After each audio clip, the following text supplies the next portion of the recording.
Morning, everybody. I just want to make another video of a message from God.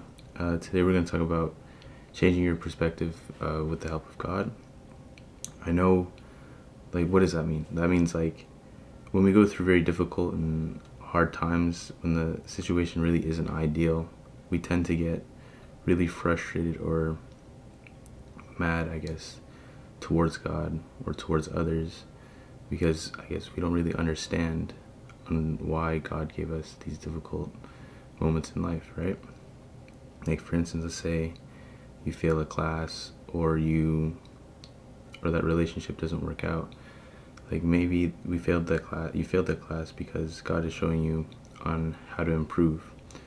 And maybe that relationship didn't work out is because God sent that person to you so that you could love them at that point in time, right? Like, we might get frustrated and not really understand why God is giving us these hard and not ideal situations. But when we are given these, I guess, situations, we have to think of it as like a blessing. Like, we have to thank God in these moments, even though it's difficult and sometimes confusing. You have to thank God, because after those hardships and not ideal situations, those moments that you and God talk about, those goals and accomplishments that you sent, will be even better when you're with Him through the hard times.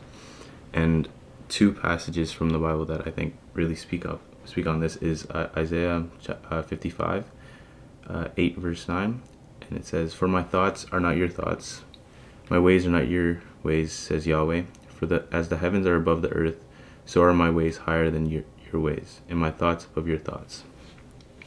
So what does this mean? This means that God's thoughts and His ways don't always make sense, but we can rest in knowledge that He is always good, and therefore everything He does is good. When we try to comprehend God's ways, we become frustrated.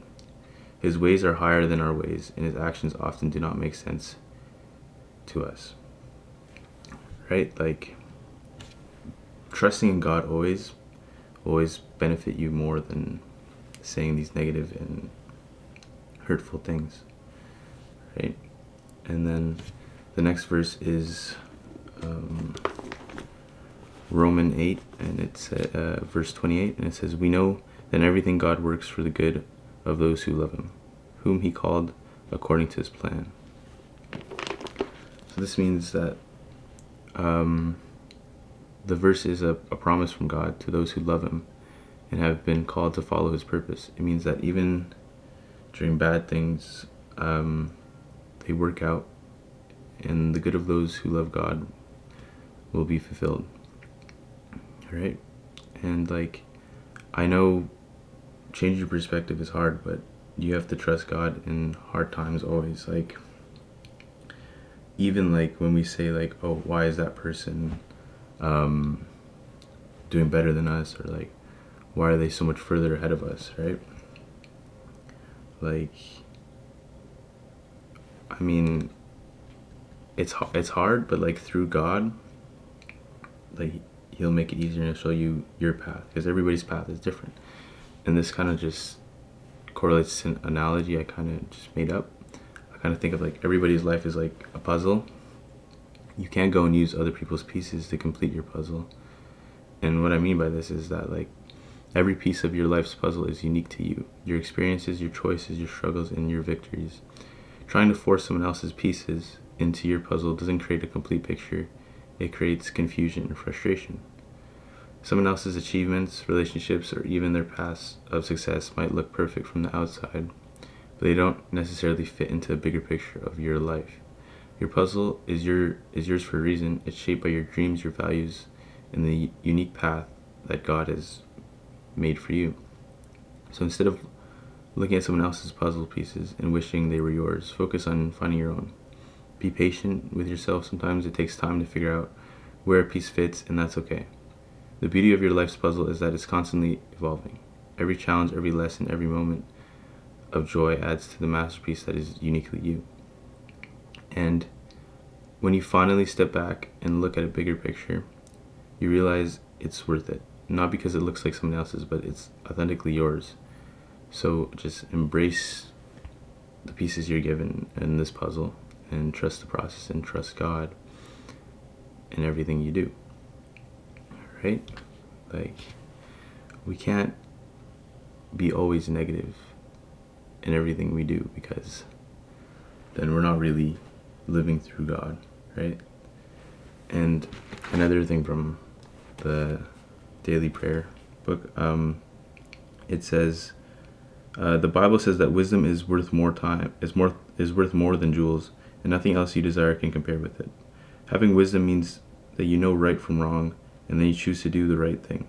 The book of Proverbs talks a lot about the importance of finding wisdom and understanding. Many people seek wisdom, but few find it. Why? Because they are looking in all the wrong places. James 1 verse 5 tells us that if we want wisdom, we have to look to God and ask Him to give it to us. And when you ask God for wisdom, never doubt that He will grant it. Trust that He will give you all the wisdom you need to accomplish the plans that He has for you at just the right time. And it says, James 1 verse 5, it says, if you need wisdom, ask our generous God, and He will give it to you. So I guess this really just sums up kind of what we've been talking about today. Like, when we're in hardship, hard times, we need to ask God to be with us, to ask Him to help us through these hard times, whether that be through wisdom, patience, or just accepting the fact that these hard situations and hardships are, I guess, a necessity in shaping our paths in our lives. So I just want to go and end this video with saying, I hope everybody has an amazing March, amazing week. I hope everybody's healthy and safe. And I'm going to try to do these videos weekly. So yeah.